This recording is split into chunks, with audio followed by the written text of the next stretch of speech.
Before we get to the movie, Tony, last time you were here, you showed off your most recent DVD haul. Yeah. Well, this time I've got a DVD haul of my own to share with you because 'tis the season, fall that is, for the online DVD retailers to have their big sales. The Criterion sale just started. Physical media is not dead, folks. It's right here on my desk. So first of all, I stopped at the Kino Lorber site and picked up a couple of things. I got this 3-pack of Edgar G. Ulmer sci-fi movies. Oh. And I also picked up this remastered Nosferatu Blu-ray, which I had never seen. I just got a chance to see that here in Madison at the Capitol Theater. Oh, nice. As part of Duck Soup Cinema, with an organist playing along with it. Oh, nice, yeah.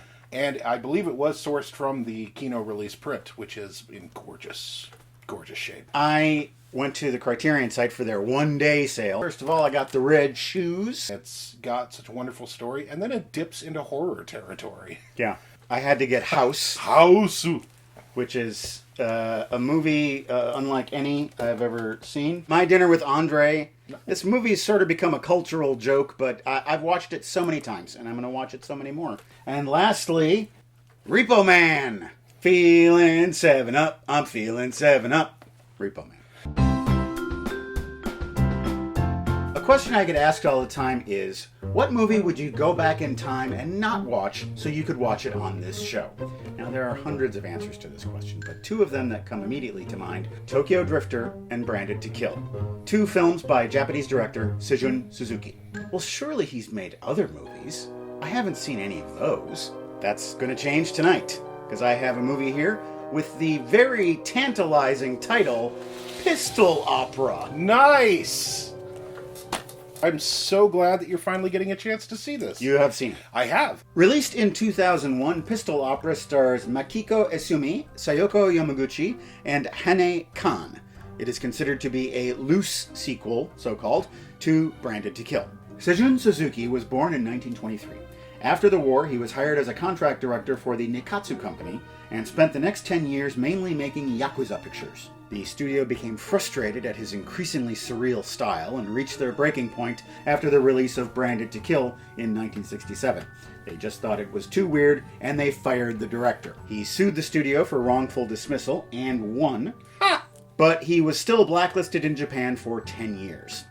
Suzuki came back strong as an independent filmmaker and eventually won the Japanese Academy Award for his Taisho trilogy. Pistol Opera is his penultimate film. He made one more in 2005, Princess Raccoon, and then retired from filmmaking due to health concerns.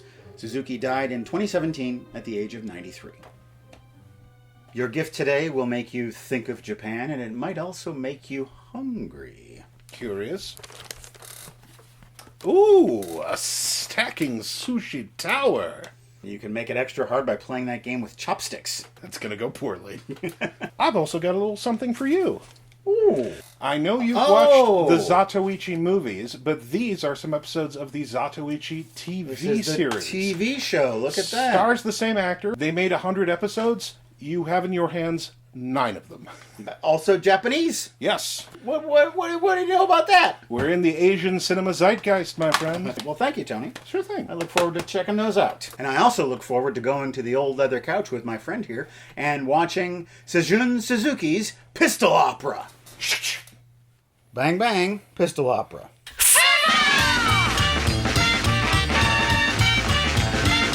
It's time to tell the story of the Pistol Opera.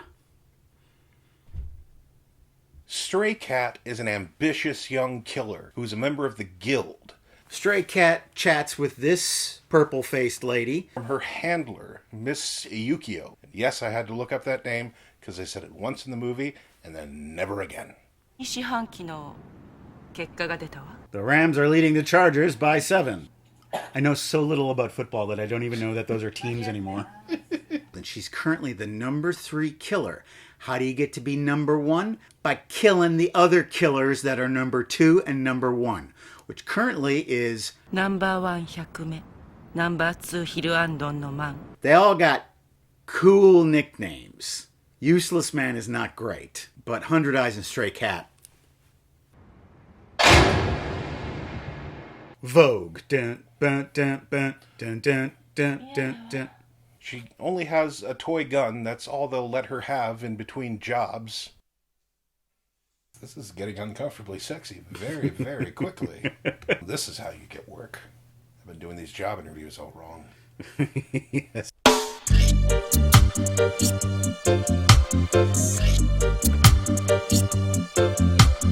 This town, It's kind of like a ghost town. Her assignment is to kill the wife of a prominent CEO. She likes to swim and dive. So Stray Cat goes to where she swims and dives and shoots her dead. Pulling the old matching outfit routine to throw off the bodyguards. A man in a wheelchair shows up. He's another assassin, the teacher. And he's trying to kill Stray Cat so he can get, further up in the ranks. That's how this works. There's a chase. I'm gonna get you. He should point the pistol behind him and just propel himself with fired bullets. Oh, he's going down those stairs. I hope. He should just go right over the edge like Mac and me.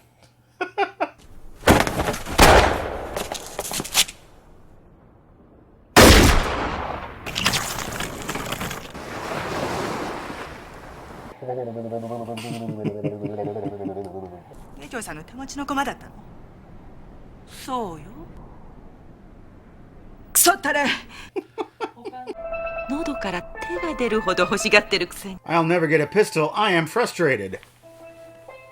Why did I write old men?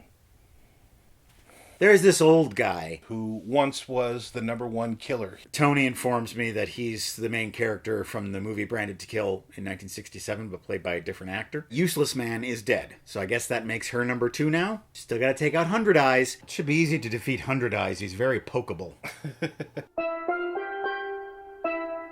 Take the beautiful scenic tour. See the mountainside. Wave to the children. Hello. There's a little girl who follows Stray Cat around. Who is she?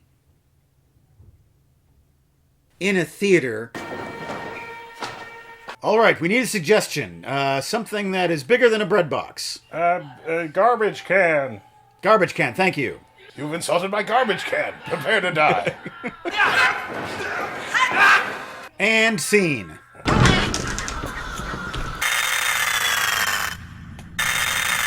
Sir, your phone's low on battery. Oh. We see another assassin. He's the painless surgeon, currently #5 in the guild rankings. He enjoys inflicting pain because he can't feel it himself. Lots of fights and mind games ensue. Stabbings. But he... Oh. Banzai!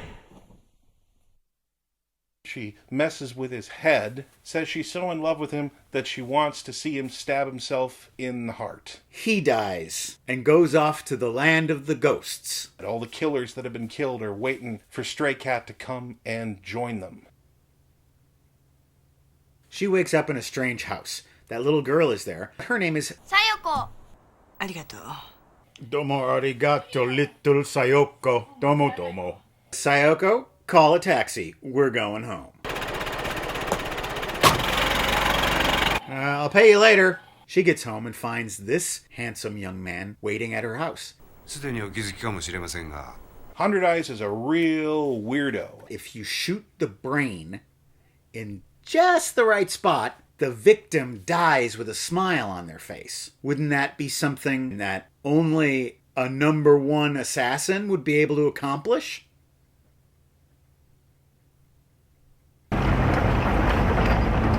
You trifling backhoe.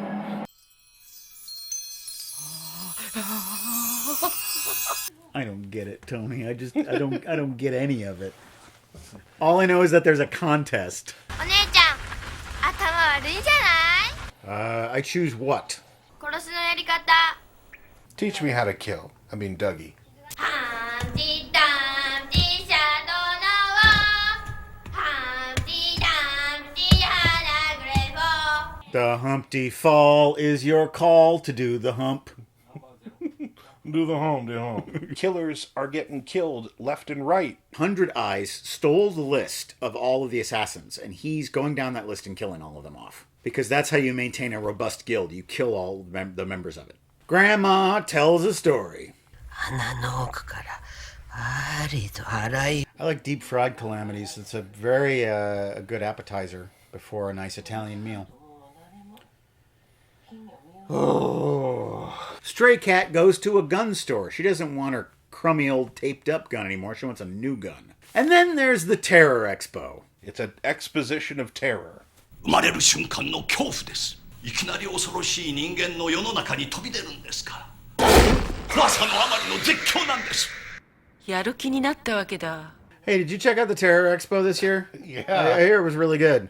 I love the guy eating his own child. No, she's crip walking. Check that out. Crip walk. Call 1-900 Face.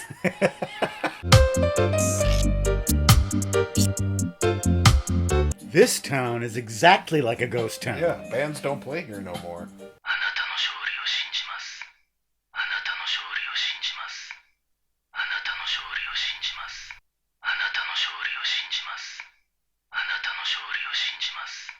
In the woods. Do you like trees? Do you like bamboo? Do you like me? Ow! How did she know my weakness? A gun! Stray Cat and 100 Eyes have a shootout. Oh man, it's a drag being 100 Eyes. Sometimes I wish I was 80 Eyes.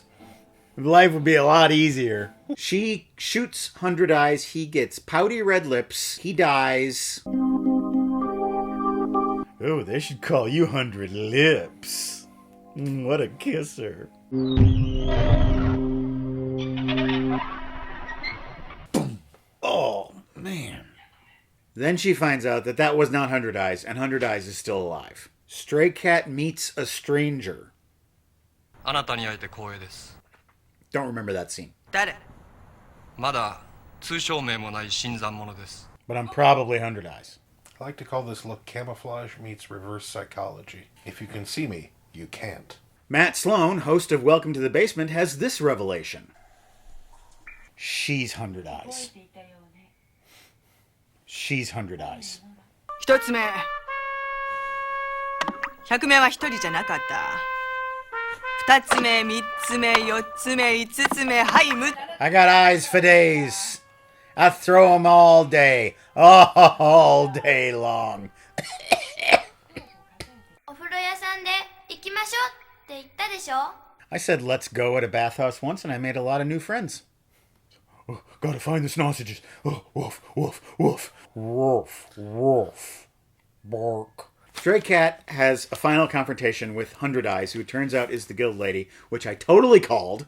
There's these little diaper dudes shuffling and moaning around. Strange gremlin men. I wish these guys would have showed up earlier. I like them. They're funny. They're goofy.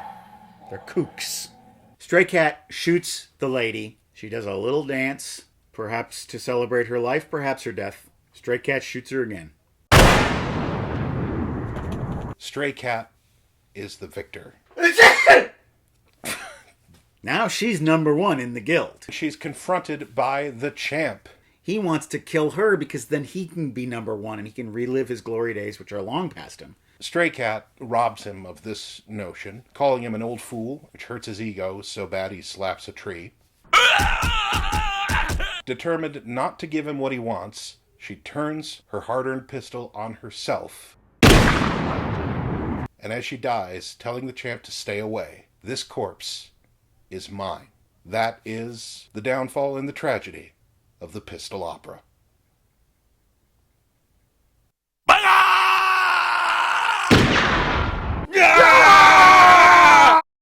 Well, Tony, watching that movie was a little bit of a stressful experience for me, so if you'll just indulge me.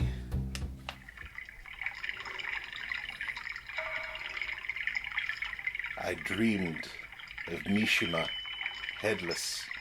I tried to Stop attach it Tony, come on, man. with silk thread. You ruined my Zen experience. I think that was the point of this movie. I didn't like it. Yeah. And I can get behind surreal movies. This one in particular. Like, I love this movie, and this movie is weirder than Pistol Opera. But it was so disjointed. Even when you have a surreal story, it's still got to have corners. It's still got to have edges, even if those corners and edges are fuzzy or hard to see.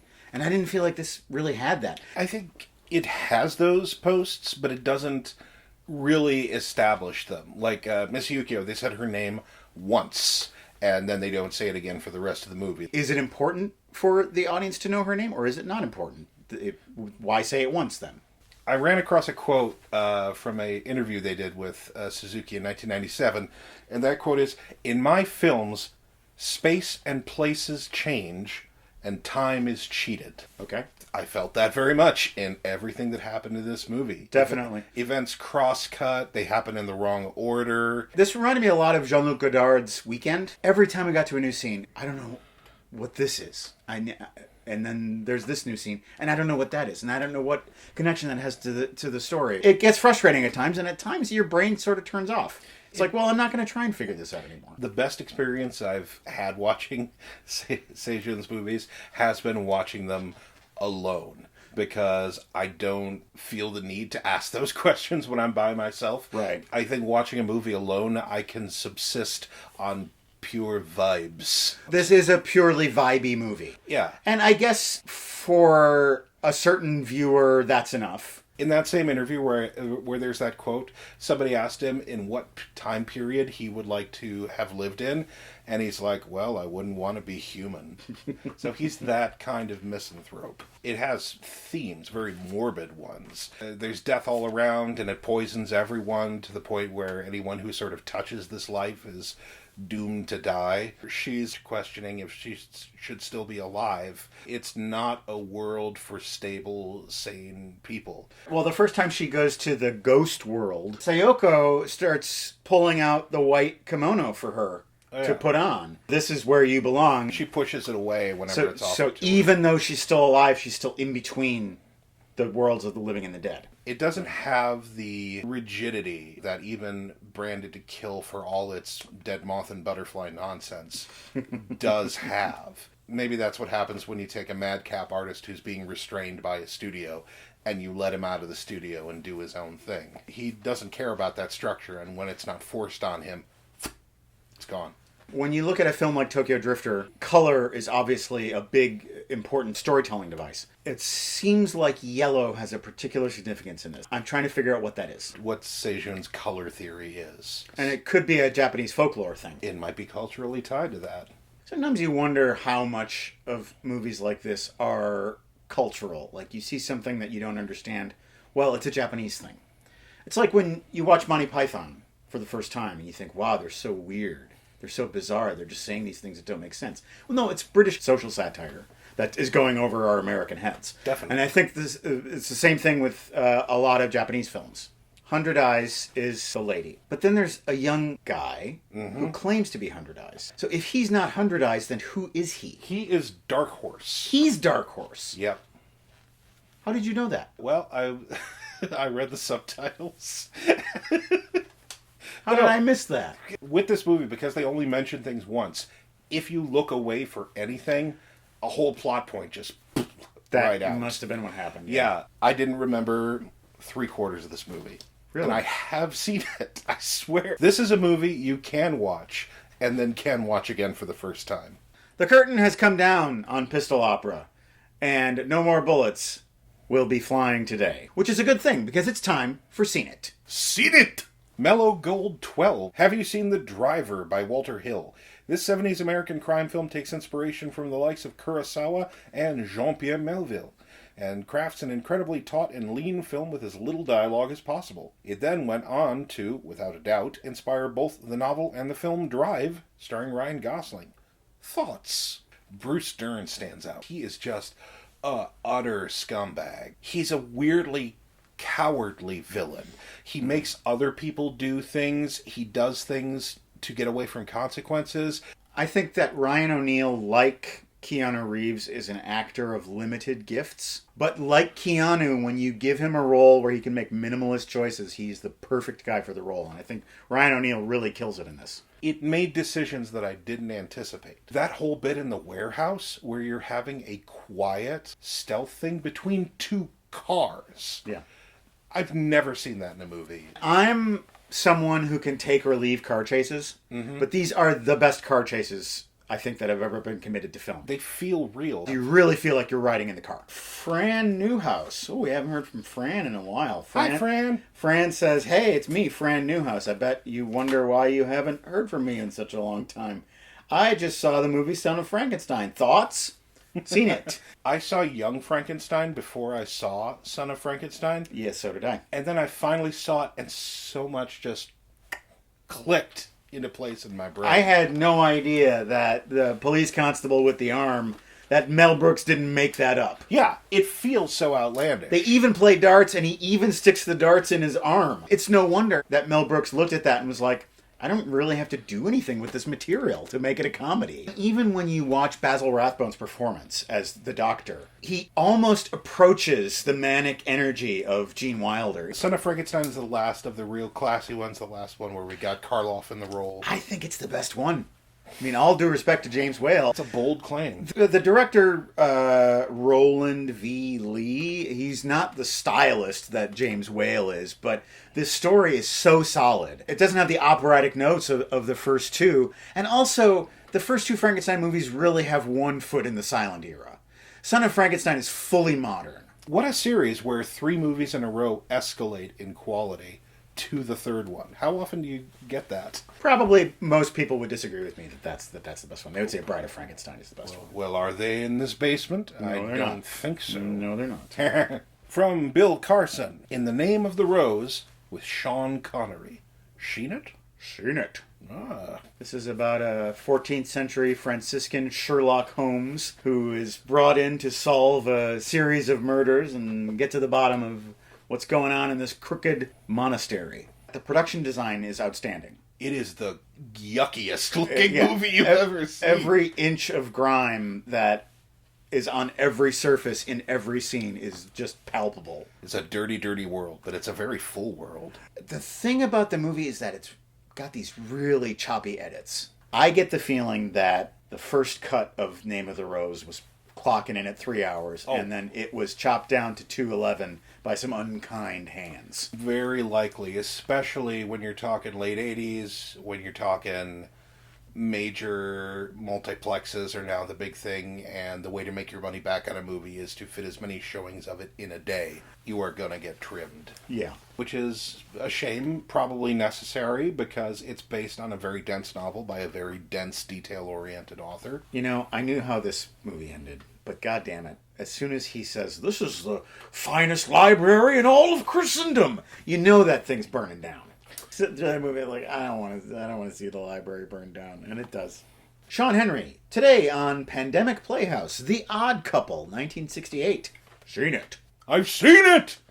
I've seen it, Felix! That's a better one. It's very funny. There's a scene where Felix and Oscar, they can't afford to take their dates out to dinner. Yeah. They can't afford to take them to a restaurant, but they can afford to rent an 8-room apartment in downtown Manhattan. Yeah. That always kills me when I look at movies from the 60s, even movies from the 70s, just the palaces these people live in New York. It's gotta be big, or we'd never get the cameras inside.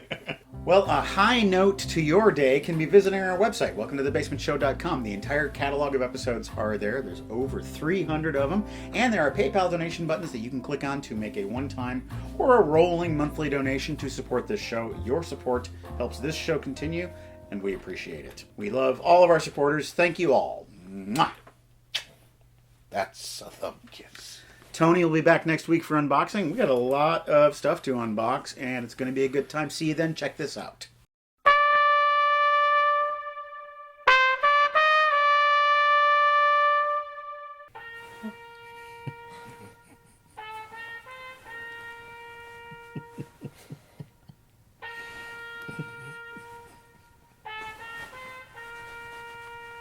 It's like the movie's in the room with me.